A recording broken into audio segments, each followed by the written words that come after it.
Always.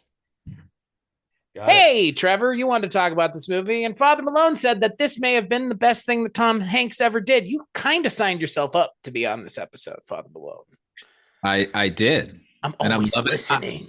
I'm loving it lots and lots. Just loving it lots and lots. Right into it. Opens the movie, for God's sake. Trevor, do you sing that thing you do in the shower? Is this a song that is in rotation for you often? Duh. That's the correct answer. Thank you. Are you fucking kidding me, man? I've had the soundtrack since high school, and I still listen to it. Whoa, I believe you. You don't have to threaten me. Listen here, motherfucker. I have the soundtrack for that thing you do. And I know the fucking liner notes forward and backwards. I know who it's made out to. Well, ladies and gentlemen, boys and girls, children of all ages, but more than likely adults, on this episode of the Kulturecast, I'm still your host, Chris Stachiw, and I'm joined by my two good friends all the way from Steven Seagal's new home in Russia. Apparently, that's still a thing that we have to deal with in 2022. The co-host of the On Seagal podcast, your friend of mine. Oh, whatever, dude. Time is a flat fucking circle. Your friend of mine, Trevor Gumbel. Greetings. Do svidaniya. Vodka soda. Nice. And all the way from a dark destination, he's at a taxi cab with one half of I guess he's one half of Wolf and Raisin. He's the wolf to HP's Raisin. Your friend. No. Do I have it backwards? Oh, yeah. Oh, man, you're the raisin. Yes, you've seen me close up. What the fuck? You've seen what I look like in real life. Yeah, but you don't look like one of those singing raisins, though. Well, I could only be so lucky. Your friend and mine, Father Malone. I'm signing. You're signing. We're all signing. Oh, my God. And ladies and gentlemen, if you've clicked on this episode, which, hey, that's why you're here and that's why you're listening, you know that we're going to be finishing Tom Hanksuary with a look at a film that he directed. It was the only thing he directed for the longest time. It's not anymore. I believe he has directed something else, but we're not talking about that movie. We're talking about a little film from way back in 1996, That Thing You Do. We bow in unison, and we're off the stage before the applause dies out, right? You have your pick? Right here. All right. Keep these with you. Put them on. There you go. You guys look great in red. Have I told you that yet? Let's give a big welcome to the latest addition to the Playtime Galaxy of the Stars. Go! Doing that thing they do. It's the Oneders!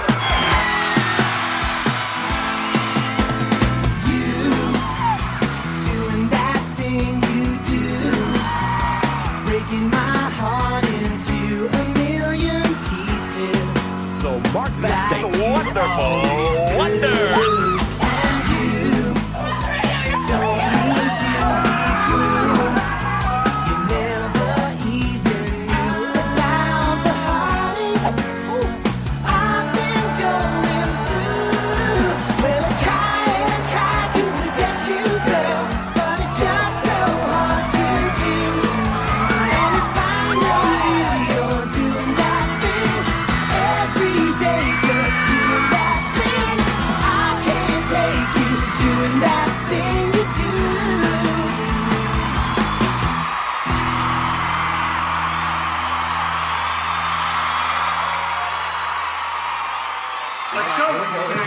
Change clothes. No, put that down. We've got people who do that for you, Jimmy. You got a hit record, for God's sakes, on the plate. So the film is directed by Tom Hanks, written by Tom Hanks, and it's produced by, I mentioned who it's produced by because one of those names is Jonathan Demme. Tak Fujimoto also does the cinematography for this movie, who does the cinematography for Silence of the Lambs, everybody. Say it along with me. Silence of the Lambs is a perfect movie. Yes, it is. However, that's not this movie. This movie is all about, well, the American Beatles in a lot of ways. Tom Hanks writes a movie all about what it would be like if the Beatles existed in the United States and flamed out a hell of a lot harder than the real life Beatles did in real life. The Beatles in this movie are made up of Tom Everett Scott, otherwise known as a werewolf in Paris. Yikes, that movie's bad. Steve Zahn, Ethan Embry, and Jonathan Sheck. I always wonder. I wonder too. And Chris? Yes, Trevor. Star of Roadhouse 2, Jonathan Sheck. Oh, Why do you, yes, man, I knew that was a thing, but great. He's Jonah Hex on that Legends of Tomorrow DC series. He's a really good Jonah Hex, actually. Interesting. So Father Malone, so Trevor picked the movie, and then I mentioned that I was talking about it with Trevor. So I'm going to kick it to you first. Why did you want to talk about this movie? Why did you want to talk about a Tom Hanks movie that really barely has Mr. Hanks in it? This is his best thing. I contend, as great as some of his performances have been, and whatever other work he has done in his life, this is why Tom Hanks got into the film business, to give us this movie. I think it's a perfect movie. It doesn't reinvent the wheel. It doesn't overwhelm you with any emotion. It's not a masterpiece necessarily, but it is one of those movies where I can put it on at any time and it will improve my mood. I can watch it from any point. It's one of those movies you can just watch from any point in the movie. If it's on, I'm going to watch it. And it consistently makes me happy. I never get tired of the jokes. They always make me laugh.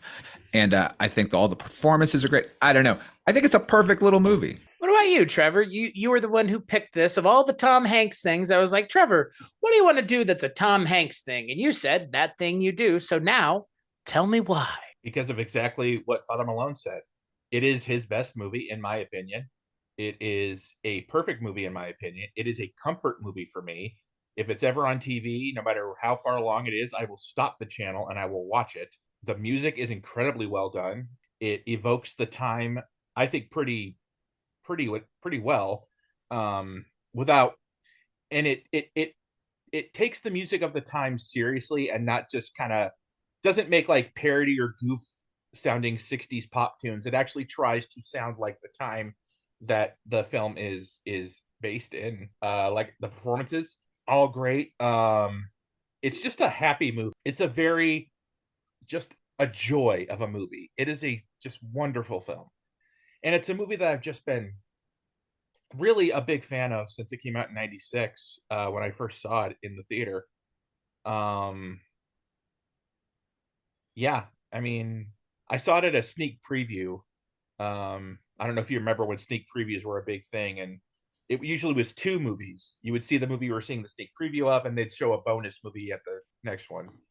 And the next movie after that was Independence Day, and we didn't stay for that because I'd already seen it 4 times. But wait a second. You saw Independence Day how many times? Like 3 or 4 times. Damn, okay. I mean, hey. And and this movie just was, I listened to the soundtrack constantly. I mean, Jonathan, just the songwriter just of That Thing You Do, who sadly passed away in 2020 of COVID. Why am I slipping on his name? Adam Schlesinger. Adam Schlesinger passed away in 2020 of COVID. And he wrote this just perfect little pop tune. Yeah, and it's a really and it still is relevant to this day because it's still referenced, it's still sung. You know, people will instantly recognize it, and it just gets everybody kind of hopping, moving. And this movie is one of the Prozac of movies for me. And I totally get it.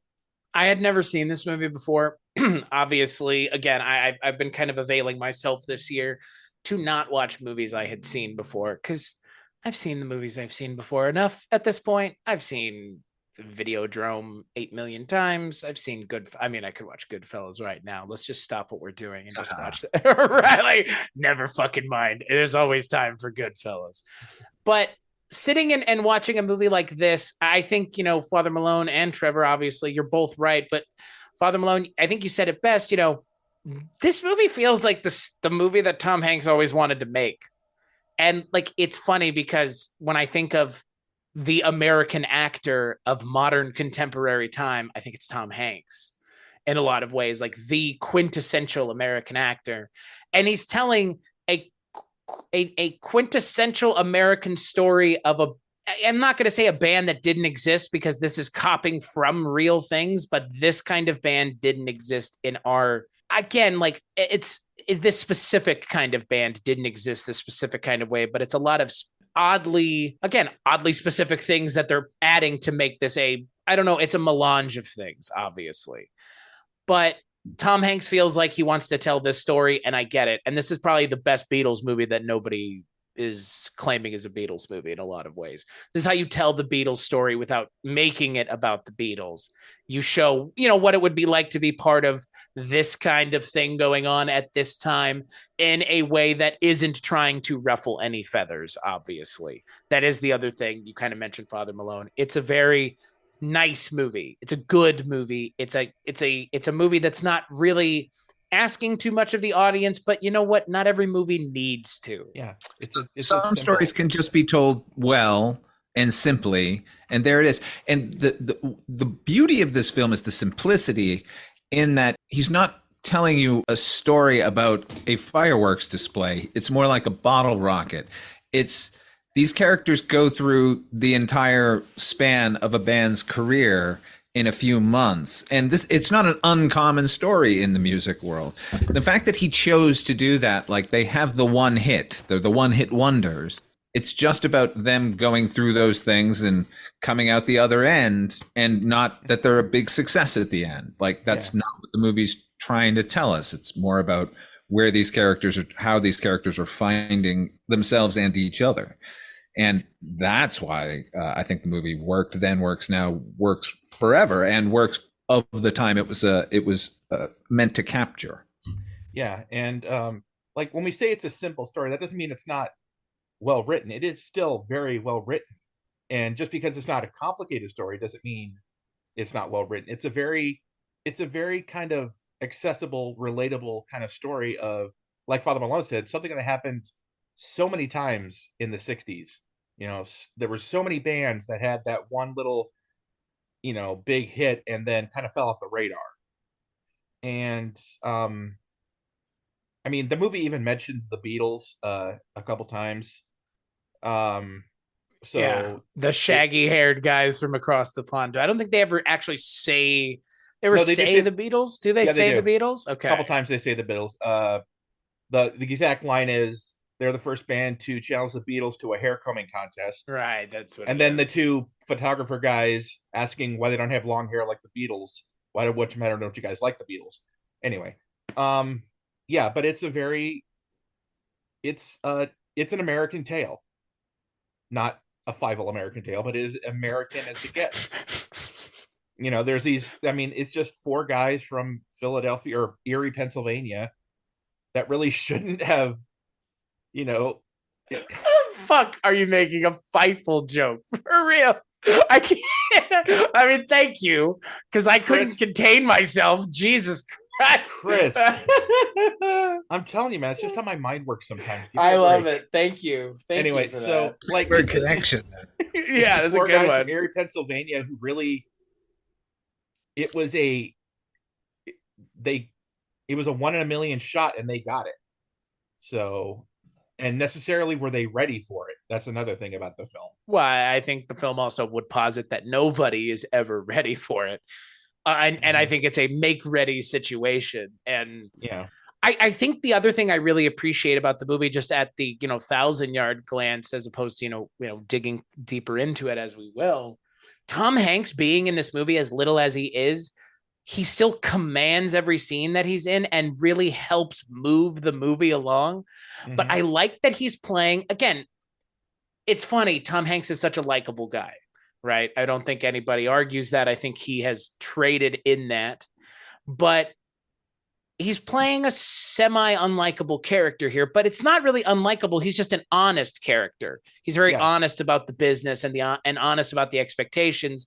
And at the end of the movie, he's honest with Tom Everett Scott about kind of how everything has played out, and what's fair and what isn't fair isn't kind of the point. Yeah. I think it's interesting because this is a movie that he's directing and he's writing and has a part for himself in, and he doesn't feel the need to be in the movie as much as some people who are directing themselves might, or writing their own movie and directing their own movie. And it's again, the amount that he's in it is perfect, because his role is it's the perfect role for Tom Hanks in a movie like this. Yeah, I mean, you're right about the character. He's not unlikable. He's just very stern and forthright when he needs to be. At Like, least he's not waving a gun at them, because that's no. clearly who he's inspired by. His character is basically keeping them down to earth. He's not giving them these, you know, high hopes and dreams and giving them expectations they can't live up to. He's telling them this is how it is. This is what happens. Don't, kind of like don't count your chickens before they hatch, right? Because he's constantly having to keep Jimmy, grounded and giving him a reality check about how this business works. At the same time, Tom Hanks is quite scary when he's laying down the law there with Jimmy in the final scene. By the way, Mr. White's first name is Amos. I was unaware of that until I did some research for this podcast. And that's Amos White, named after Tom Hanks' dad, who is also Amos. I'm sorry, I didn't mean to interrupt you. I apologize, Father Malone. No, sorry. Have you seen the extended version? Yes. Well, I've seen the deleted scenes where we discover that Amos White is actually a homosexual. Unfortunately, cut for time, but the movie didn't need it, but it sure feels good that it's there. It feels like more like progressive, especially for 96. I mean, 96, homosexuality wasn't like the redhead stepchild that used to be talked about in like decades before. When did In and Out come out? Wouldn't that have been the mid 90s? Oh yeah, that was about the same right time, about then. Okay, so yeah, there's the current Hollywood climate to homosexuality is something like we can laugh at ourselves. Maybe Hanks had on Philadelphia. Yeah, that's true, but that's not a laugher though. No, but I'm saying he's just had played a homosexual character. So it's like, maybe we can do more of that, and the American public will take it in a message movie.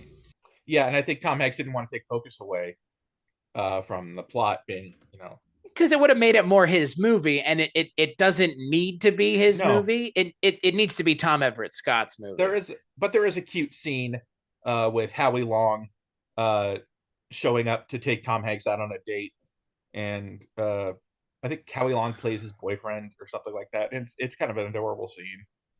Yeah, but I don't think it would have been needed. No, it wasn't needed. No matter how little Tom Hanks is in the movie, when he's on screen, it's Tom Hanks's movie. So absolutely, you're right. Like if we had, and that character, just by its very nature, is going to be the most mysterious and interesting. He's the guy who knows everything. He's pulling all the strings. So we're already that invested with him. And now let's make him even more interesting. How about we stick to Faye and Guy, because it's kind of about those two crazy kids coming together. As opposed to, I'm glad he doesn't get in the way of the narrative, a more interesting narrative. Because, Tom Everett Scott is not, American Werewolf in Paris assigned, which is not his fault. That movie is a nightmare. I haven't seen him in enough things to really have an opinion about him. He shows up from time to time. Like he showed up in the reboot of Diary of a Wimpy Kid, opposite Alicia Silverstone. Exactly. You've never heard of it. Yeah, no, I was like, why did you watch that movie? I didn't watch it. I just know of it. Oh, okay. I was waiting for you to be like, and he's really good in that. Like, no, what? Just like I haven't watched Left Behind: The Next Generation that he was in. Oh, you know what? MTV had a television version of Scream that had nothing at all to do with the Ghostface guy, and Tom Everett Scott was in that, and he was actually quite good in it. Oh, La La Land. That's what he was in. La La Land. Unfortunately. I was going to say, is that like a plus here? He played Emma Stone's boyfriend or husband or boyfriend. I don't know. It's been a while. And it will stay a while for me. But yeah, that movie is a nightmare. He's good here. He's great here. All the cast is good. Every single but isn't Ethan Embry kind of always good? Well, yeah, Ethan Embry's like a solid dude. A lot of people in this movie are always good, Steve Zahn's good. Remember when Steve Zahn played a monkey? He was in the Ape movie. He was in the third Ape movie. He was one of the people in the Ape mocap suits, like Andy Serkis. Oh, that's right. Yeah, really? Yeah, man. I think he played a Bad Ape. Yeah, because he also does the voice. Because it's totally Steve Zahn's voice as Bad Ape in War for Planet of the Apes. I love Steve Zahn. I mean, what is there not to love, right? He made Reality Bites watchable so fucking much. I'm trying to remember what movie I saw like growing up that would have had Steve Zahn in it. I don't know. It felt like he was kind of like all over the mid 2000s, and then Yeah, just... he was. He was kind of prolific. He was one of those that guy actors. Oh, he was in Sahara. That's what it is. He was with McConaughey in that Clive Cussler movie. Oh my God. Remember Joyride? Oh, opposite Paul Walker. Lily Sobieski. Yeah. and Lily Sobieski. Oh yeah, yes, and her. I will take any chance I can get to mention Lily Sobieski because I had a crush on her in like the late 90s when she was going through that halfway to Helen Hunt phase. That's the name of a podcast right there, bud. Halfway to Helen Hunt. He's in Out of Sight, that Soderbergh movie. I need to see that movie with George Clooney. He's real good in it. It's a good movie. Interesting. I also remember him from Saving Silverman.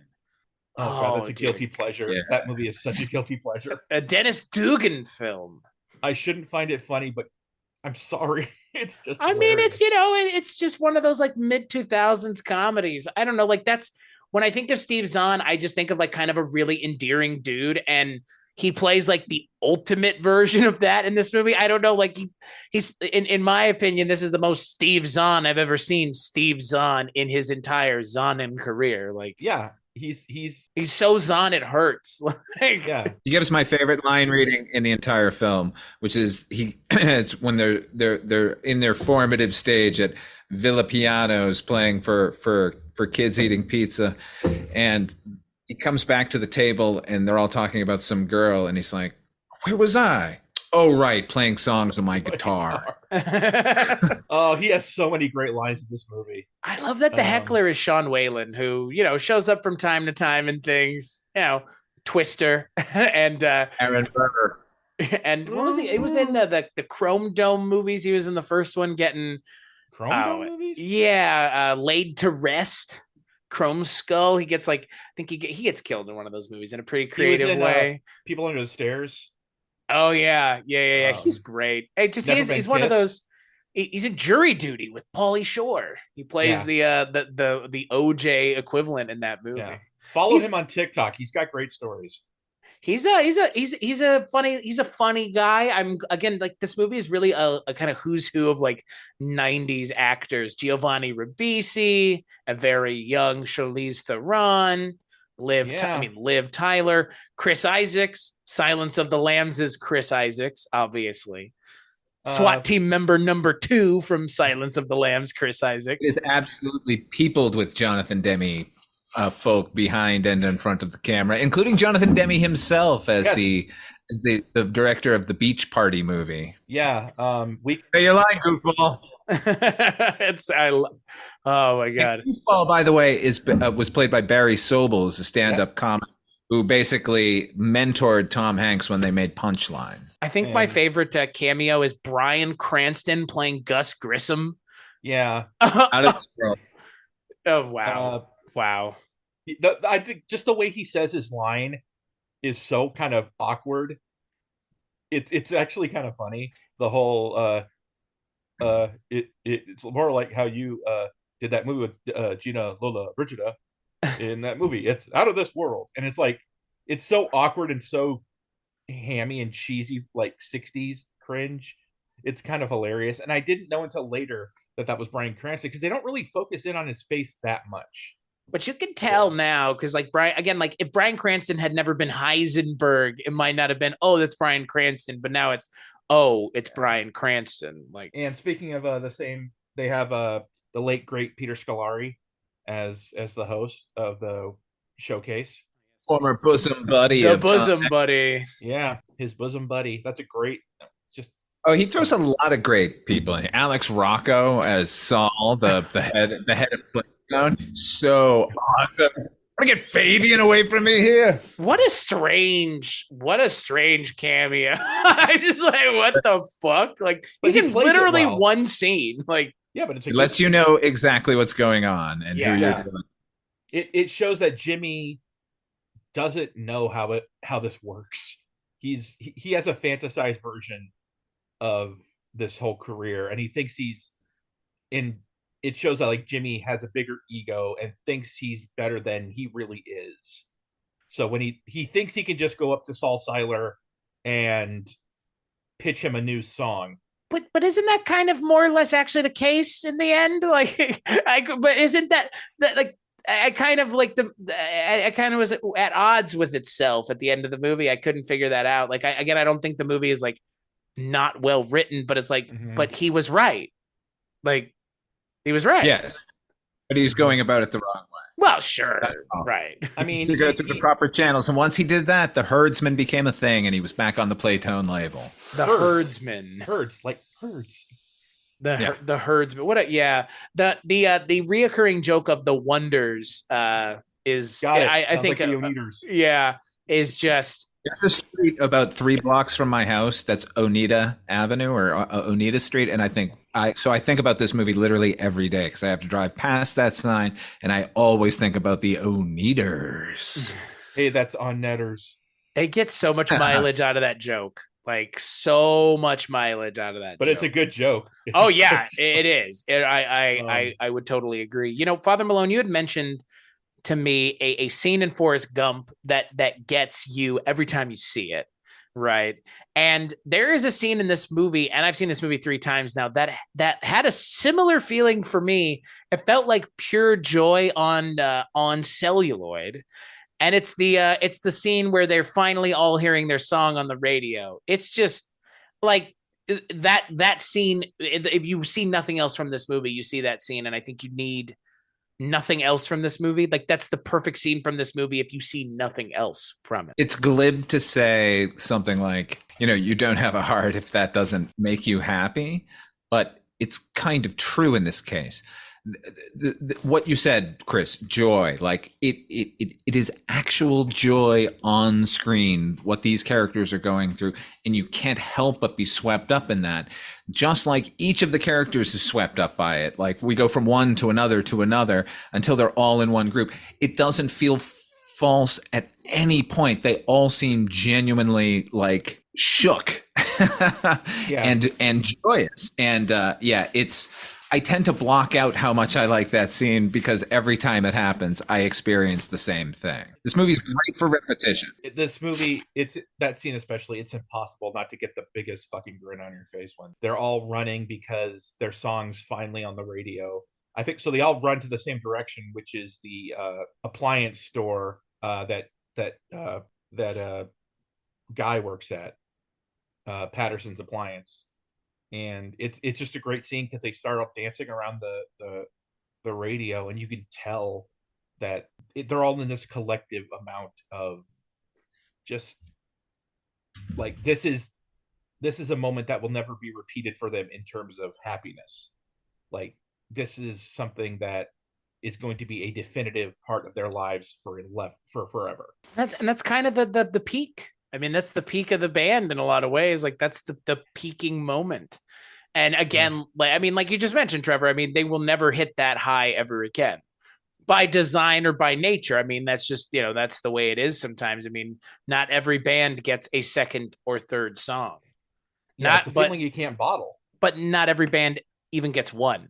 So, I mean, everybody always says one hit wonder, but I don't have any hits of any kind. Yeah, I was watching. I think it was a countdown or something of one hit wonders, and one band, I forgot which one, said, "Yeah, well, they call us a one hit wonder," and I always say, "Well, better than a no hit wonder." Yeah, you'll at least probably be used in commercials for the rest of your life. Like, most one hit wonders end up being used in commercials until they're overplayed. Like most 80s and 90s commercials were using some form of heavily overplayed radio advertising music. So, one hit wonders aren't the end of the world. No, and in fact, they have in some aspects, they have more of a replayability, because a lot of times the one hit wonders are the most catchy of singles. Norman Greenbaum, who wrote and performed "Spirit in the Sky," and that's as pretty much one-hit wonder as you can get as a performer, was asked if he was comfortable with that label, a one-hit wonder. And he said, I have a winter home and a summer home because of that song. So you could call me anything you'd like. Not bad for a guy who's trying to bring people to Jesus with that song. Well, I mean, I don't have a winter and summer home anywhere, so no, and I like that aspect of the movie because again, I think it humanizes again a thing that so many people just say, one hit wonder, and it's a derogatory term, and it's it's not surprising that someone like Tom Hanks would take to task that term in telling a story of people who didn't let their one hit wonderness define them forever. I mean, he even tells guys it happens all the time. It's a very common tale. But I will say this. This isn't the only movie that tells the story of like a band that implodes. Right. Like he's not inventing that wheel either here. But what he does do is he sets it at this particular time and place, which is 1964, and he uses the fact that they get this notoriety to put them on a tour with the Playtone Galaxy of Stars, which was those tours were frequent and rampant in America, and that's never really gets portrayed in film, and certainly not the way it is here, with kind of a light touch. But that we get to see all of that, and that all looks beautiful. The production design in this movie is out of hand. Like talking about, behind the scenes is a murderer's row of like really talented people. Like Colleen Atwood is the costume designer here. Academy Award winner Colleen Atwood. Right. Mentioned Tak Fujimoto behind the camera, and like I think Richard Chew edited this movie. It's just the production design is off the charts. But like I said, this particular time and place in American history, cultural American history, with rock and roll reviews like on the road, isn't documented enough, and it's done so well here. Each of the bands on display are perfect embodiments of what was going on in American music at that time, and all the music is spot on. And a lot of the thanks there goes to Tom Hanks as well, including that song I mentioned at the top, the song that opens the movie, that I'm loving you lots and lots. It sounds just like typical what you would hear for sort of leftover from the 50s kind of bullshit. Tom Hanks wrote that song. He recorded it. I only found that out today. For years and years, I thought that was like some standard from the 50s that he slapped on the beginning of the movie. I believe they were all original pieces of music, because they had Tom Hanks had put out an open for submissions for the film, and a lot of bands contributed music for the film, and I mean that's how Adam Schlesinger got put into the equation. And I like Fountains of Wayne as a band. I mean, they speaking of one hit wonder, Stacy's Mom. I mean, there's other songs. I mean, they do have other songs. Yeah, but Schlesinger has done so much more than being in Fountains of Wayne. He's written for Crazy Ex-Girlfriend. He's written for film, television. So he was more prolific than just Stacy's Mom. Yeah, I know, but that's that will outlive the band. I mean, that's a cultural touchstone for a certain generation of people. And I mean, hey, again, there's worse things to have than that. He's got two hits then, because the song in this movie, that title song, which pulls off the incredible feat of being played no less than 12 times in the movie, and it never gets old. You took the words right out of my mouth. That is I kept thinking about that, and I was going to say, contrast this with something like Forrest Gump, which has the most obnoxious needle drops in film history, because it's let's just do everything exactly the laziest of lazy ways, because we've got an unlimited budget for needle drops and we can get anybody that we want. In this movie, we're going to talk about this later. There's nothing to talk about. Forrest Gump's soundtrack is shit. I'm sorry. There's nothing defensible about using the most obvious songs for your Vietnam section of your movie. The Fortunate Son and Buffalo Springfield. Wow. So creative. I would never have guessed you'd use those two songs in conjunction with Vietnam. But this movie, to your point, Father Malone, they play the same song in every other scene. And I was listening to the song after I watched the movie, and I still am. What the fuck? Like, Yeah. it's a feat. It's a feat to have your movie have a song that you can listen to outside of the movie be good, but it's even more impressive to be able to play the song so many times in the movie, and I'm not sick of it. And I'm not sick of it in the movie or after the movie either. I believe it was nominated for like a Golden Globe or an Oscar. It was nominated for an Oscar, and it lost to, can you believe this, that You Must Love Me, the Madonna track from Evita, like the song written specifically for the film just so it could win an Oscar. And yeah, that song we all know, right? That song that survived the test of time. That song that was obviously integral to the movie, which is what the spirit of that award is supposed to be, the original song. The song was written to make this movie better. And okay, makes sense. It's a cynical awards grab, and I hate it when they do that. Hey man, Kevin Costner definitely didn't win for Dances with Wolves because he was a first-time director or anything. Hey, really? Goodfellas wasn't nominated at the same time or anything. Funny story. You were talking about sneak previews at the top of this. I went to see the sneak preview for Silence of the Lambs, and the second feature was Dances with Wolves, which had been out for a while. And then I got halfway through, and I was like, life's too short. I still haven't seen Dances with Wolves because you saw Avatar, right? Yeah, pretty much. You're good. And plus, I know this is probably controversial to say, but I just find Kevin Costner so. Is that controversial to say? Because I agree with you 100%. I've been saying it since like 2015, man. He's so uninteresting as an actor that he just he played Father Kent like he was a goddamn android. Who's more boring, William Hurt or Kevin Costner? Who's more disinterested as an actor? Kevin Costner. At least Kevin Costner didn't sexually assault his cast. Yeah, but that's not what I'm asking. Which one of them is objectively worse? Yeah, I think we can all agree. But I'm talking about as an actor. But William Hurt's got that voice, though, that very just droning voice. So William Hurt works hard to look disaffected. Yeah. You think so? Costner is just disaffected. That's my.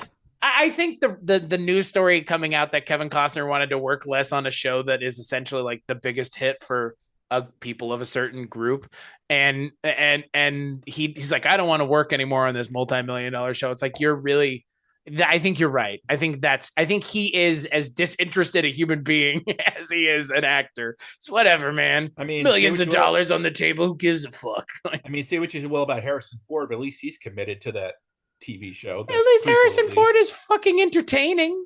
Yeah, he is. He's very entertaining. But Kevin Costner, I just could give two shits about. Like, the reason I enjoy Waterworld was certainly not him. No, that's fair.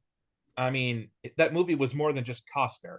It was, Well, I mean, hey, if Kevin Costner had directed this movie, it would have been him the entire time, just looking disaffected and disinterested. It would have been a story about Mr. White and. Oh yeah, there's this band he sees sometimes, he talks to sometimes. Right, yeah. It's the Phil Spector story. And then he'd fucking cast like this like hot actress to be a woman he meets. Okay, this is not, we're talking about Kevin Costner, not Steven Seagal, Trevor. No, I'm thinking Kevin Costner would do the same thing. Chris, you know who's in this movie? The boy who predicted earthquakes. Oh, so you know what? I wanted to mention that. Yeah. Tom Hanks has a Howard's feel to him as a director, does he not? Yes. Right. Okay. In all the best ways. All the best ways. Yeah, Clint Howard's great in that. But I feel like, because that when I was thinking about this movie, and I was thinking like, who else could have done this movie? And it's like there's only one other director who would direct the quintessential American film, and it's Ron Howard. Well, he's got a lot of Ron Howard regulars in the film, like the guy who's their first manager. Chris Ellis. He's been in a lot of Howard films. You got Clint Apollo Howard. 13. Yeah. And I mean, it's not like Tom Hanks and Ron Howard haven't worked together 3, 4, 5. Yeah, they're acquainted. Right, quite well acquainted. And I'm sure has spent a lot of time on his sets. And I agree. Like Ron Howard would have brought the same sort of light touch to this that Tom Hanks does. I actually think Ron Howard. I love Ron Howard. Don't get me wrong, but He wouldn't have done as good a job as Tom Hanks directing Yeah. this. Well, it's like you said, Tom Hanks is like this all-American, he's been compared to Jimmy Stewart, and rightly so, because he gives off this everyman, I relatable. think he's more all-American than Jimmy Stewart, because I think in a global sense, the all-American actor that people think of when they think of American actors is Tom Hanks. Tom Hanks. He is like, and they could say Jimmy Stewart is my point, but they're gonna say Tom Hanks. I mean, even if Tom Hanks, he's made a couple not so, good or profitable films, but he's still within the upper echelon of actors that we respect. He's never lost. I don't think he makes exciting movies anymore, I think is the issue. Tom Hanks is making safe movies, but that's okay in a lot of ways. I don't want to classify them as Oscar bait, and you could classify them as Oscar bait, but playing Mr. Rogers, playing Larry Crown, playing real people, playing Captain Phillips and Sully, and not the Monsters Inc. one, the guy who landed the plane in the Hudson or whatever the hell. You're playing the all-American hero story too, and you go and get the quote all-American actor unquote. I mean, he's also David S. Pumpkins, okay? That's right, man. But again, I also think that speaks to Tom Hanks. Look, I think, when we talked about Indiana Jones before, obviously I think we're all a fan of Indiana Jones. You just mentioned Harrison Ford. Robert Langdon is the closest to Indiana Jones in a lot of ways that we have. And who the fuck plays Robert Langdon? I don't think he was miscast as the character. And who the fuck directs the Robert exactly? Yeah. And look, you know what? Back to Howard. Yeah. Clint Howard specifically. He predicted the Da Vinci Code. Wait, Clint Howard, Ron Howard, Howard the Duck. It all comes together. Okay, maybe not that far. But back to Mr. Rogers. Really, is there any other actor who you could believe could play that kind of person? Well, that's my point. It's Rogers, Tom Hanks. Tom Hanks, one of the most beloved actors, playing Mr. Rogers, probably the most beloved public television personality short ever. Of Bob Ross. Short of Bob Ross, but no, he's way more beloved than Bob Ross.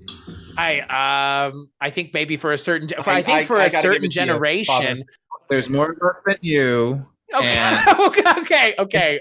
We were actually raised by Fred Rogers as opposed to appreciating Bob Ross. I think again. As the youngster in the room, right? I will concede. You like Steve from Blue's Clues, right, Chris? I never watched Blue's Clues growing up. But here's my point. I know plenty of people who are teenagers and young adults who watched a whole hell of a lot of Bob Ross on Twitch and on YouTube because that shit's all free and able to watch. It was on Netflix for a while too.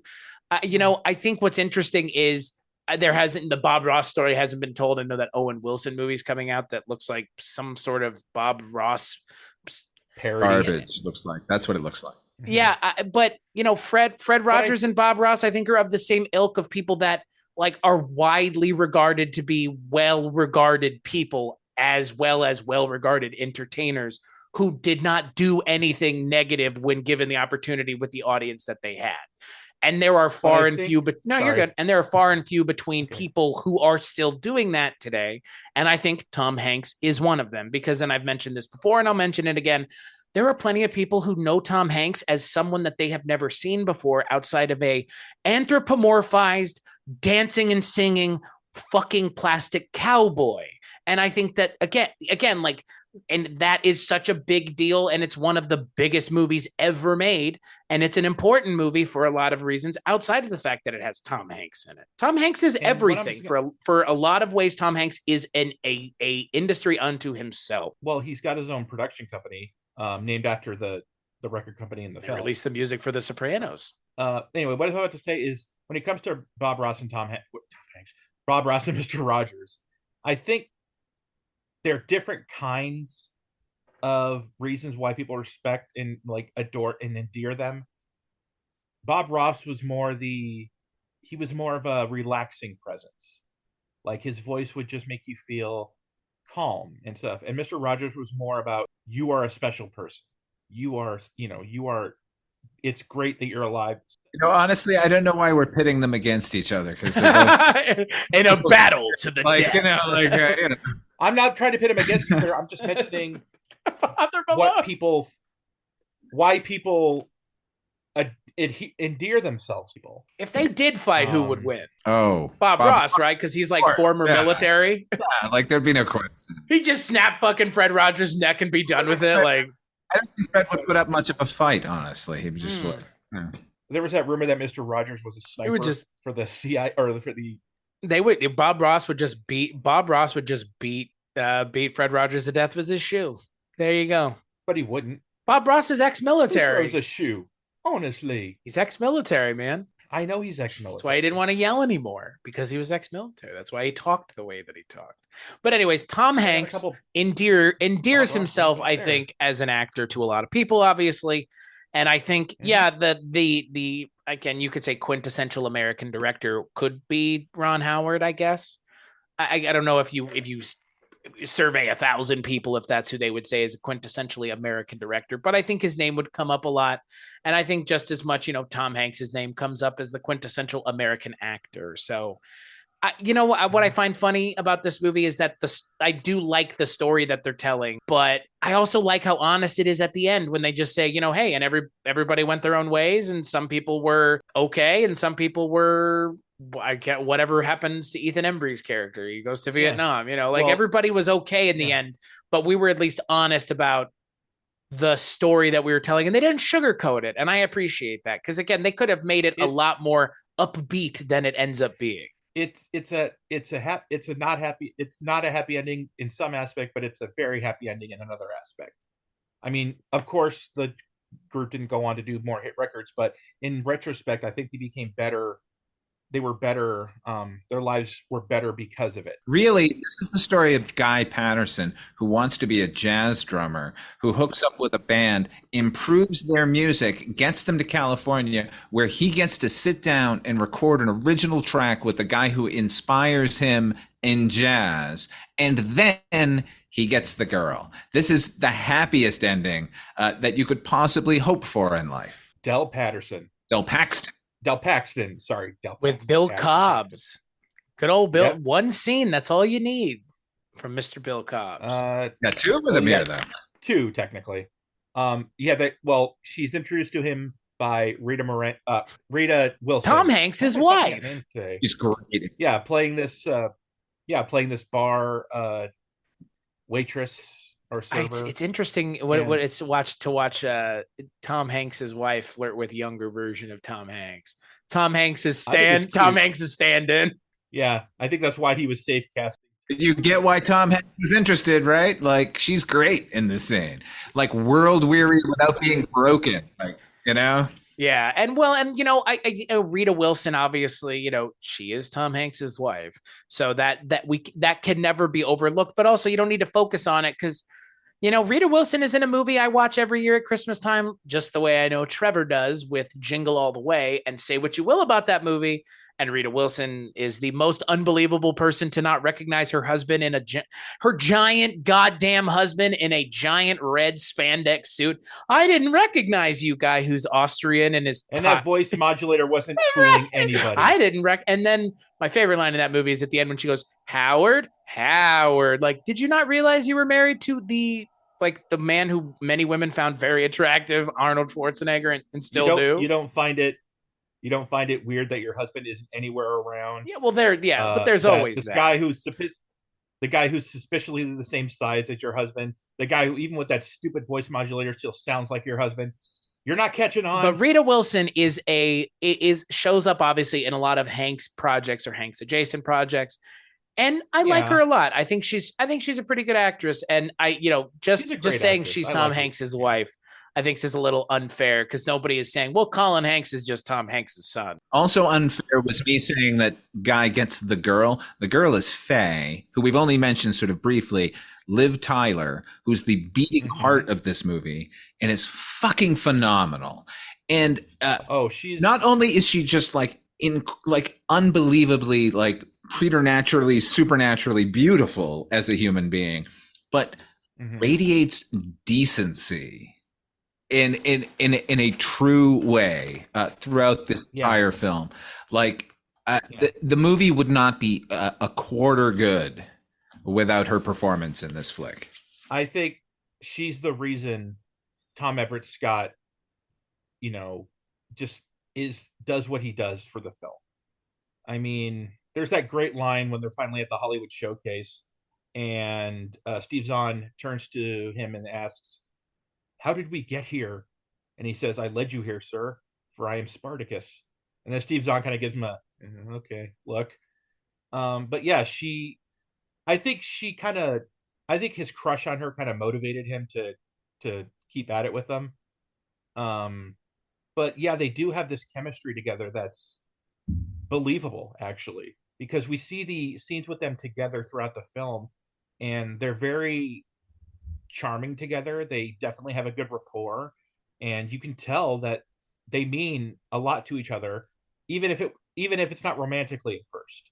Oh yeah, I think it's completely platonic. Like I don't think they have feelings for each other until the moment that they both do. Exactly. Which I totally believe too, and I'm glad that the movie didn't mind that well of they're gonna break up because of the girl, and the girl is with the other guy, and it's like I'm glad it doesn't go there. Yeah, that would have just been. I hate romantic comedies where the characters are just missing each other throughout the entire movie. This manages to sidestep all of that by making these characters become best friends throughout the entire movie, and then it pays off when they both sort of find each other, and we haven't been wondering about that the entire time. Like that to me is like a win of an ending, man. And the scene where they finally get together is so well done, in my opinion. Just him simply asking her, when was the last time you were really good and kissed?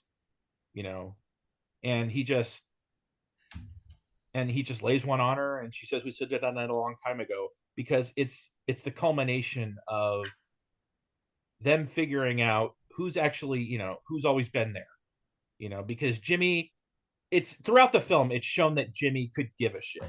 He's more concerned about the success of the band than her, because she gets sick, and he just his biggest reaction is, I don't want to get sick. He's like, well, she stays away from her because of that issue. And when Guy is on the plane telling them that I think Faye's, getting pretty sick, Jimmy just ignores it and goes on to the next subject without even showing any remorse. And I mean, they don't really make Jimmy look like a monster in the film. It's more that he's too focused on the wrong thing or the right thing. I mean, the movie, I appreciate that the movie doesn't make that judgment call. And I think it's a smart thing to do, to not come down on a character for choosing the creative path over the romantic path. And again, Tom Everett Scott's character shows that you can do both. And we've kind of mentioned the character, the Jimmy lead singer character does kind of go about almost everything in the wrong way. But again, I mean, I'm glad that the movie doesn't say, well, because he did this, he's a bad character. Nobody is a bad character, quote unquote. There are no villains in this movie. No. He may have his priorities. You may think his priorities are kind of fucked up, but part of you kind of puts your feet in his shoes and wonders, would you do the same thing if given the opportunities you've been given? Like how would you go about if you were suddenly given this grand opportunity? Would you try to seize it for everything you can and try to get the most out of it you can, or would you just I don't blame any of these characters for any of the choices they make. They're like, that's the path we're on. This wasn't going to be the thing. They weren't going to be the Beatles. They're going to be the Wonders for this one thing. The fact that Jimmy just wants to go be a big star, fucking go do that. You're not meant to be with Faye. And it shows that he does. He shows that he became a record producer. I'm sorry he broke her heart, but at the same time, like she leveled up. I mean, he wasn't like physically or mentally abusive to her. He was just kind of a prick at times. So he's not really that much of the same person who said you have class, Jimmy. What a great line. Nobody ever said that in this movie. Well, and Tom Hanks has nuggets of pretty good lines. I think you're totally right, Father Malone. Obviously, the movie, I don't think it's one of those movies that doesn't need a villain, because the villain is the faceless void that is the music industry, and it's the oppressive nature of the music industry that's the villain. But again, it's less a villain and just more a constant threat that the characters are having to kind of navigate and adapt to. And again, you know, I appreciate also that even the smaller characters are given reoccurring moments. Like, again, we didn't even mention him, but he's in here, goes on to have a kind of massive career of his own. Giovanni Ribisi, just casually in the movie, just as the drummer who breaks his arms and doesn't have what it takes anymore. So Tom Everett Scott has to step in, but even his character is given kind of an arc throughout the movie. That's a kind of a character that I love. He actually sparks the movie because he's the drummer in the band and he breaks his arm. So, and then very deftly, he becomes Guy. Like, he goes and works at Patterson's store, and like when their family is watching the thing, he's with them. Like, it's pretty great. He's almost like their second son, because the dad takes the appliance store so damn seriously, and isn't Holmes Osborne just like the best father figure in film, like in like mid 90s film, like Donnie Darko, the dad from Donnie Darko, right? Like the dad from Election. Never seen it. Oh, he's great in Election. You should see Election. Holmes Osborne is just wonderful. It's a good movie. It's a very good movie. You know, they invite like how they invite Giovanni Ribisi into their home. You know, this relative, I mean, not stranger. I mean, they probably know him somewhat.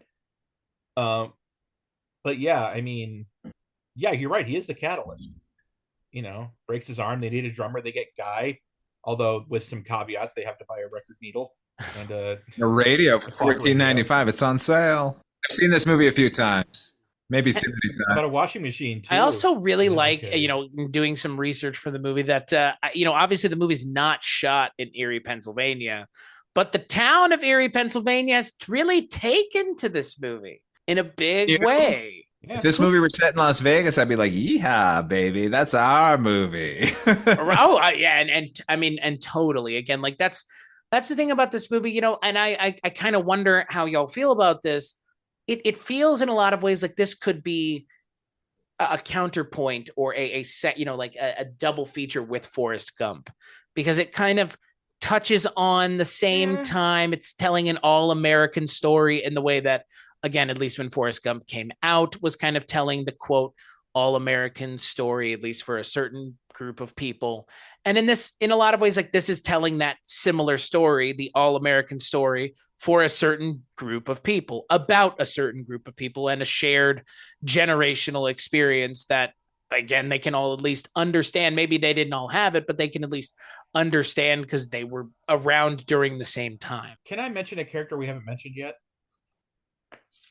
The bellhop played by Oba Babatan, who's kind of the Cupid a little bit of the whole thing. You know who I'm talking about, Chris? Yeah. Okay. Yeah. He's a pretty important character to the plot too, though. I mean, he kind of...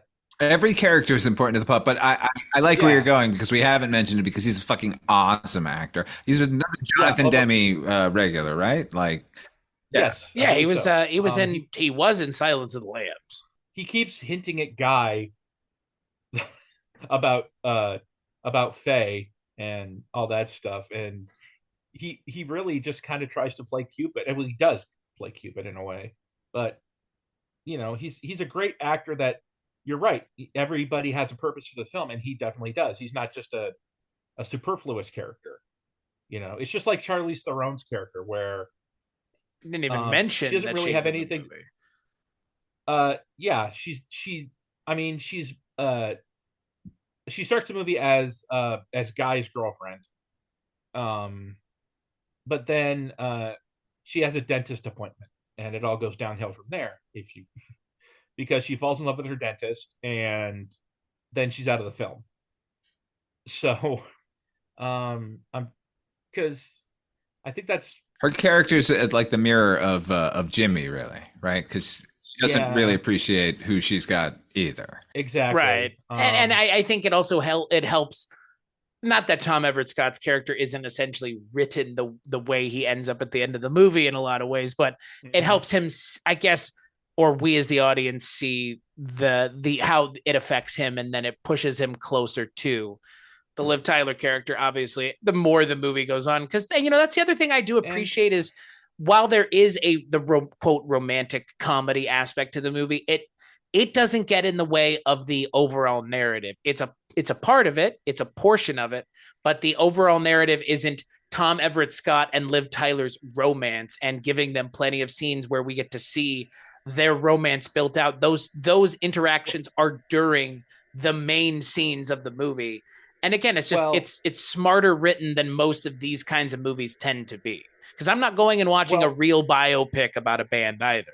Charlize Theron's character, I saw her as coming off very insecure, especially about Guy, because after they win that competition at the thing, and she tries to be very subtle in hinting at Faye and Jimmy being a cute couple. And I think she's trying to hint at something, or trying to get him to, trying to put a thought in his head, like, does he like her or something? You know what I mean? Oh, you know what? I actually thought about that line this time when I watched it again. And I didn't take it as that. I took it as her trying to connect with him at that moment on some level of his, which is the only way she can relate to this whole music thing is like, they're a cute couple. Let's talk about us being a cute couple. And he was just like, I was playing the drums, and all I care about is the drums right now. So I think that was actually the one moment where she did try and connect with him as a character. Yeah, because until then she just was a very disinterested. Like when he tries to do that funny "I am Spartacus" line, she doesn't say bye. She just hangs up the phone. But to be fair, she did have a hair dryer on those her curlers. head. Yeah, the dryer. And you know what? I'm not. It's not that I'm a fan of Charlize Theron. I don't gravitate towards her films, but she plays this kind of role really well. And I think that she's not made a career of playing this kind of role, but I mean, in a lot of ways, when I think of Charlize Theron, this is the kind of, not this like age of the role, but a lot of the components for a lot of the roles that she would play and be known for are this kind of uptight, disinterested kind of, in a lot of ways, not no nonsense, but no bullshit kind of character in a way. Yeah. Yeah. I mean, I just think of her in Prometheus. I think of her in Prometheus, and it's like that character is the character, like the distilled Charlize Theron is her from Prometheus. And like, she kind of always plays that character. And in this film, I just, I mean, we don't think she's with her dentist. She's a, shame on her or something like that. We're thinking good. She needs to be out of the picture. She's been mistreating poor Guy who we love. But I can't help it. She's adorable. She looks so adorable in the movie. She's so cute. Oh, no question. Okay, I know this is superficial as hell, but the scene where she's in the dentist office and the dentist comes out and asks for Tina, and the way she suddenly, kind of comes to and says, oh, yes, I'm Tina. And she looks so cute with the laugh and the teeth and all that. Well, and it's the first time she's come to in the entire movie. It's and you know what, again, like with a movie like this, when we talk about Father Malone, you kind of mentioned it with, it being a perfect movie. When you think of a perfect movie, you think of a movie where up and down the cast, it's cast perfectly, and there's not any kind of role that I'm saying, oh, well, that person who's playing that role should have been played by somebody else, or, oh, that character is not needed. Yeah. You mentioned there's deleted scenes with Howie Long, and it's like, yeah, I'm those they're fine. I mean, yeah, you can find them pretty easily on the internet if you really want to, but everybody in this movie is well cast. Even Paul Feig, who's in this movie for one scene, plays that kind of character literally perfectly. Perfect. The radio. Yeah, the radio. He plays it perfectly. Like I need nothing more. I didn't need it to begin with, but I need nothing more than that, and we're good. And that's fine. And like just with Kevin Pollak, it's the same thing. Like, he's great, and I don't need any, because Kevin Pollak can be a bit much sometimes. And he's great in this. He's playing a perfect role for his level of actor and kind of what you expect from him. And he's great. Everybody in this movie is perfectly cast. Boss Vic Koslovich. Yeah, that again, like, speaking to that particular time and place in American history, like the sort of the local, like, rock and roll DJ who could like command a big show, like that existed only for a little time and place. And there's, it's like an Alan Freed sort of a situation where he owns a mattress. Yeah, so this is the mattress king, but he also like sponsors the rock and roll shows and everyone loves him. And Pollock just fucking knocks it out of the park, man. Does great. He does great with the on stage. He's the he's the goofy little mattress king. Plus backstage, he's a fucking he's jaded and he's like, who am I not paying back here? He's Kevin Pollock, basically. Yeah, and that's what I mean. Like Kevin Pollock can be a bit much from time to time because he kind of does the one thing, and that's the Kevin Pollock thing. But again, like most of the time, it works. It works perfect. Yeah, what he does very, very well. I saw a live read of the screenplay for True Romance, and Kevin Pollock came in, and I thought, oh, this is ridiculous because he's gonna do the Christopher Walken part as Christopher Walken, which he did, and it was so fucking dead on that at a certain point I forgot it was Kevin Pollock. It was so fucking good. Kevin Pollock is fucking. I know he can be overbearing. He kind of does the same shtick a lot. Nevertheless, at his core, that man is phenomenally talented. If you want to see a great Kevin Pollock film where he's not playing, that kind of over the top, it's a film called Deterrence. Came out in I think late 90s, maybe 2000. It's a tense film. He plays the president of the United States who's stuck in this little cafe or whatever during a blizzard, so he can't leave, but he's got his whole his cabinet there. And there's this in a cabin. This cabinet? No. It's a diner. Sean Astin's in it. What the fuck? Because there's this tense nuclear situation, and he has to make this decision while stuck in this diner. It's a very good movie. You should check out if you can find it. It sounds harrowing. It's very. I think it sounds like heroin. No, it's heroin. Yeah. Yummy. It's an excellent film. You should check out if you want to see him playing more against. I would love to see Tom Hanks do some later years of the 60s. Like, I'd like to see his take on the factory scene with Andy Warhol. Just a light, kind of frothy tour through the Velvet Underground and Nico and the heroin chic of the day. Well, that would go being ridiculous, of course, but I would like to see that movie. Can I bring up something that we haven't brought up yet? Every one of the band members has a name except for the bass player. I thought the joke was that it was always about the drummer, or is that just a Spinal Tap thing? That's a Spinal Tap thing. Although but that is right, and the drummer equally. But Tom Hanks himself is a drummer, so he's not going to be derided as the drummer. He's going to be the thing that motivates the entire plot and gets the girl. He's the rhythm, baby. And Ethan Embry, they don't give him a name, and in the credits, he's credited as TB Player.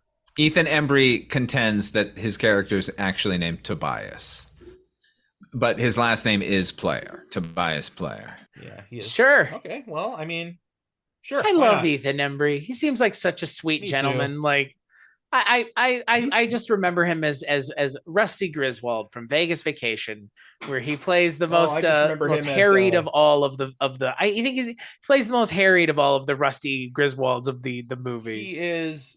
He is Preston Myers from Can't Hardly Wait. Certainly. He is Dutch. He is Doyle from Dutch. Oh, that's right. Holy God. When he was known as Ethan Randall back then. I think up until Empire Records, he was known as Ethan Randall. Empire. That is ultimately for me. I will always think of Ethan Embry as the guy from Empire Records. No, I'm just saying that I think the last movie he was credited as Ethan Randall was Empire Records, although I could be wrong. But he was also in Harold and Kumar, where he played one of the jock dicks who was antagonizing Harold and Kumar. Oh, the business guy? Yeah. Yeah. He's so But that movie was clever in the way they portrayed his character, because he's not played like an asshole. In the way the movie starts is that it makes you kind of see like maybe it's about these two guys going on an adventure after his girlfriend breaks up with Ethan Embry's girlfriend breaks up with him, and you think it's going to be that kind of movie. Nope, it's about the Asian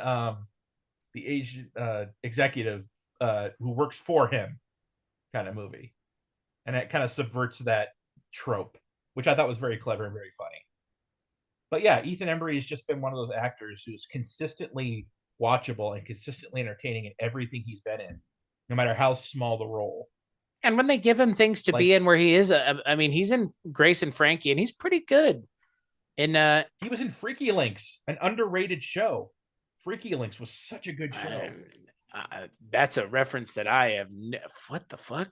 Freaky Links. It was like an anthology, like an X-Files. Oh no, I don't need to know about more of these goddamn anthology shows. No more. No. It was produced by Haxan Films, and it was kind of a found footage sort of type of anthology series where he plays he plays the brother of this. He has a twin brother who mysteriously died, right? And Ethan Embry's character has this website called Freaky Links where they explore like the supernatural and all that shit, and they go on like hunts kind of, and they take their camera with them. And so it's Blair Witch Project. Basically, they were trying to go on, and it's actually very good. It's actually very Blair Witch Project's good. I prefer Blair Witch 2, but yeah, we know. We've done an episode about it together. But there are times in the show where they'll be filming and they'll show them filming almost like a found footage thing. And it was a very clever show, and it wasn't trying to be like derivative of Blair Witch. There were just some elements of it in there, but it was a very entertaining, like little spook, X-Files type of show, but kind of lighter than X-Files. That was perfect timing. I like Ethan Embry a lot, and they've come to take Father Malone away, apparently. And you know what? And ultimately, though, with the chemistry between the four, I never get sick of seeing the four of them on screen. They have believable chemistry. It's not the perfect chemistry that you need from this kind of movie, but they play off of one another's kind of rough. They sand down one another's rough edges pretty well. I think obviously. I mean, Tom Everett Scott. I mean, we've talked about how kind of he has the career that he has, but he's very charming in this movie, and he does carry the movie in a Hanksian way, because Tom Hanks, he totally would have been Tom Hanks would have cast himself in this movie if he could have, if it had been like 7 years earlier.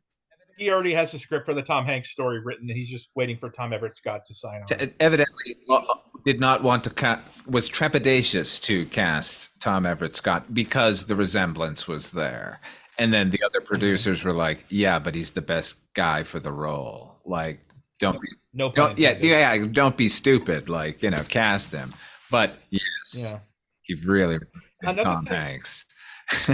he wants to. I mean, look, like, and again, like, I don't know if this movie had Tom Hanks in it as the lead role. I think it may have been. I don't know. It would have been, I think it would have been just as good of a movie. It would have been a very different movie, but I think the issue is, I think Tom Hanks probably would have overshadowed everybody else. And I think what works about this movie is Tom Everett Scott. It's not that he's not a talented actor, but he knows how to stay out of the way because he's not Tom Hanks and he hasn't been given every opportunity to be the guy. So if you haven't been given the opportunity to be the guy, it's easy to just not be the guy because you don't have to worry about turning it on and off. I would assume if Tom Hanks was the lead in this movie, it would have been hard to really get invested in anything else other than the Tom Hanks story. And I think it would have been at the forefront of the movie as opposed to it just being one of the stories that makes up the bigger narrative of the movie in total. Okay, and I think all the cast knows and understands this is an ensemble picture.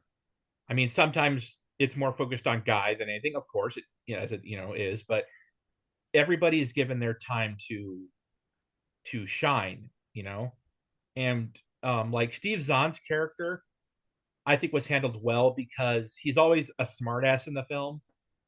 He's always plays but he never plays it to irritation where it's like, yeah, enough of these jokes, just stop, because it can easily be played, to extreme and annoyance. Does that make sense to you? Oh, guys? Yeah. No, but he doesn't overdo it.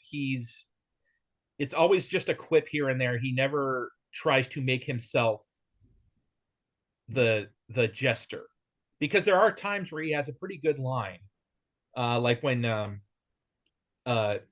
Jimmy is complaining about the record company, and then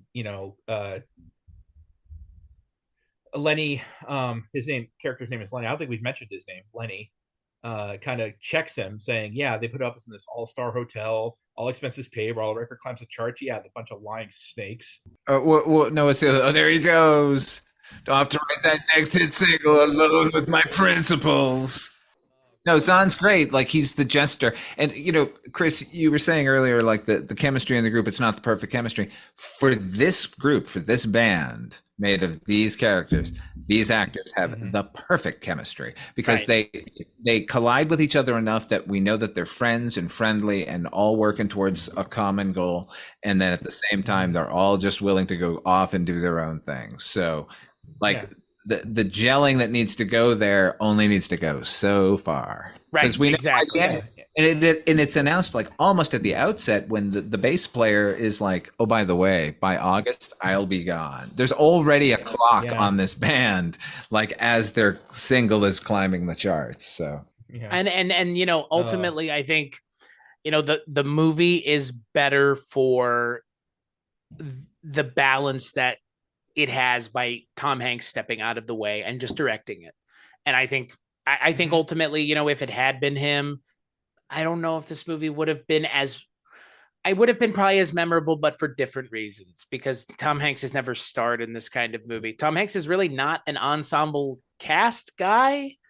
I mean, they tried to make him that with the Lady Killers. Way later. You could say that Bachelor Party is an ensemble comedy headed by Tom Hanks. True. I guess maybe Apollo 13 is like. But who was the main guy on the poster for that one? But I mean, it's just I think Father Malone, you're right. It is the best thing Tom Hanks has done in his career, period. Because I think it shows more about who he is as an actor and director and filmmaker and storyteller than most, if not everything, that he's done. It's clearly the most personal story that he's ever going to tell because it's the first thing he made. And again, you can see him as the lead. It's a family affair too. I mean, because his daughter's in it and his son's in it, but you have to really look for him. And his wife. But you're right. Of course, his wife's in it. We already mentioned that. But yeah, it feels very like a story he really wanted to tell, and not just because he had the chance to do it. It's because he actually wanted to tell this story. And as I've said, he's given great performances in other movies, and you can debate whether or not those movies are perfect. But I don't think there's any debate that this is a perfect movie, and that's why I've said that like this is the best thing he's ever done. He might top it, who knows? But like. He's done this at least. I agree with every single thing you say about it. I mean, this movie is pretty much, in my mind, it's the perfect film. It's got rewatchability, it's got charm, it's got heart, it's got great performances. It knows what it is. It doesn't try to make things more complicated than they need to be.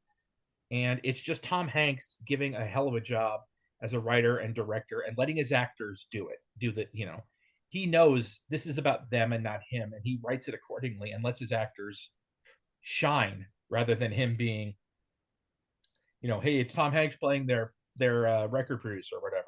And I feel like it was a studio decision to put him on the poster because maybe he probably wouldn't have even wanted to be on the poster.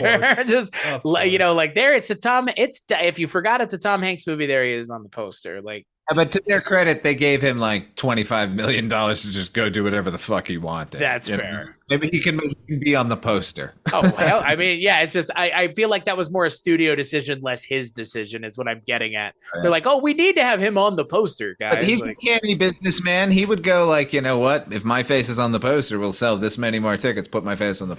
Very true. That's what I was getting at. My point is like, yeah, I mean, he's not the main focus, but they still have to sell the movie. I mean, granted, the actors who play the band members are terrific, but they're not like poster sells. But I'm loving them lots and lots. I just want to get the song on everyone's heads. Loving you lots and lots. There's a lot of earworms in this film. Tom Hanks is a quadruple threat, folks. Quintuple, because he's also a cleric. Pardue. Oh my God. Pluck you up in a wizard. And we're back to Mazes and Monsters. Yeah, well, and that's where we end this episode. Can I just mention one more thing? I'm surprised no one on Broadway has tried to make this into a kind of odd they haven't. Also, kind of great that they haven't. Yeah, because I don't know if they could. Does Tom Hanks really need to line his pockets? I mean, yeah, he does. He doesn't need to lie. If I could go see this in any form and get one drop of the joy that this movie brings me, then bring it on. Is he an EGOT? Is Tom Hanks an EGOT? No, he has not. Well, there you have to do this. Then you know what? You know what, Trevor? You're probably right. This is totally going to become a thing. No, he hasn't won a Grammy either. No, he's just an EO. He's a Captain EO. You didn't win a Grammy for any of this music for this film? I don't believe so. I say no. I say nay. I Am Spartacus is a pretty groovy track. It is. So is Hold My Hand, Hold My Heart. And that's so in the sound booth. Mr. Downtown. In the sound booth in that scene, that's Mars Callahan. Director of What Love Is. Director of Pool Hall Junkies and What Love Is and other films he allegedly financed through interesting means. That's all I'll say about it because I don't want to get in trouble. He's an interesting cat, that guy. Yeah, he is very interesting. Do you know about Mars Callahan, right, Chris? No. Look him up. It's an interesting. If you guys are saying it's interesting, it must be. So Trevor, I'll kick it to you first. Final thoughts on That Thing You Do. I mean, what have I said that hasn't already been said? I mean, I can't say anything I haven't already said. Everything I need to say, I've said about the film. It's fantastic. It's perfect. It's pure joy in 100 minutes. If you don't have a smile on your face by the time the movie is over, you're a sociopath. I'm of course being a little hyperbolic, yeah. But no, seriously, it is a film it's got to put a smile on your face. There's just so much love and joy in the film that it's a lovable film. It's a great film, and it's one of my favorite films for a reason. Father Malone. Well, I've said it's a perfect movie, but there are a lot of perfect movies out there. But what sets this movie apart, in my estimation, is that this is a movie that I would not in any way mind stepping into and living in. There are other perfect movies, say like Clockwork Orange, that I would be very hesitant to go become a citizen in that universe. This one, That Thing You Do, I would definitely go there and live that. It is a joyous, very heartfelt, at the same time. I called it simple at the beginning. I said the story was simple, and however, the script is intricately plotted and a very measured. And if this is his first writing credit, and it's a diamond, and just on every level, I love this movie. I can see no wrong in it. I can if I really want to put on a jeweler's loop, but why bother? Because everything else about the movie brings me more happiness than most films. And as for me, I will echo both of y'all completely. As the one out of the three who had never seen it before, I was not hesitant to watch it because I knew I was going to be in good hands with someone like Tom Hanks in front of the camera, writing, starring. Tom Hanks is not going to lead you astray unless it's Mazes and Monsters. But that's not his fault. He didn't make that movie the way he made this movie. And that's the thing about Tom Hanks, is he is a dependable actor who is going to turn in a fantastic performance. And what a surprise, he also turns in a fantastic directing performance.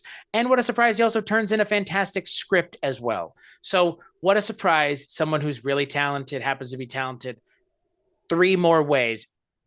God damn you, Tom Hanks. That's all I can say. It's a pleasure to see someone who loves being in movies, also love making movies, and also being good at making movies in front of and behind the camera. Because that's not it looks easy because Tom Hanks is making it look easy, because that's how talented he is. And very few actors are this successful behind the camera. So, no, and we're loving him lots and lots. Trevor put it best. So on that note, where can people find you when you're not here, Trevor? Well, you can find me, of course, on Weirding Way Media and on the On Seagal podcast with my lovely co-host, Chris. Yeah. What about you, Father Malone? Find me over also at Weirding Way Media. Okay. Midnight Viewing, the Night Gallery podcast. That's a good one. I like that one. Dreams for Sale, the Twilight Zone 85 podcast. That's another one. Astounding Tales of the Public Domain, Dark Destinations, Night Mr. Walters, Chronicles from the Crypt, Wolf and Raisin, the Banachek podcast. There might be others. The newest one. Oh my Christ! It's so reverberating in my brain. Noise Junkies. Check out Noise Junkies, our music podcast. That sounds like way too many, but there's one for everyone out there, and check it out over at weirdingwaymedia.com, where you're listening to this right now, maybe. More than likely. And as for me, yeah, weirdingwaymedia.com. Father Malone mentioned all of his shows, but let's mention some other ones. The Projection Booth, as always, the stalwart, the workhorse, the show of shows in a lot of ways. Also, 80s TV ladies. Hey, you like what Richard Haddam has to say? His wife has just as interesting or more interesting things to say. Who'd have thunk it? And, let's just spin the wheel and see. Oh, Feminine Critiques is a good one. And also Fementuary is another great podcast all about movies that don't include me or Father Malone or anybody else. Jamie Benning runs that one. So those are shows you can find over at weirdingwaymedia.com. As for this one, Kulturecast.com, Patreon.com, all the places you can go to engage with us or check out the show, and Patreon's there too if you're interested. Like, rate, and review the show wherever you get it, more than likely iTunes. And hey, Trevor, Father Malone, thank you guys both so much for joining me. This has been fun. And as always, we'll catch you on the next episode.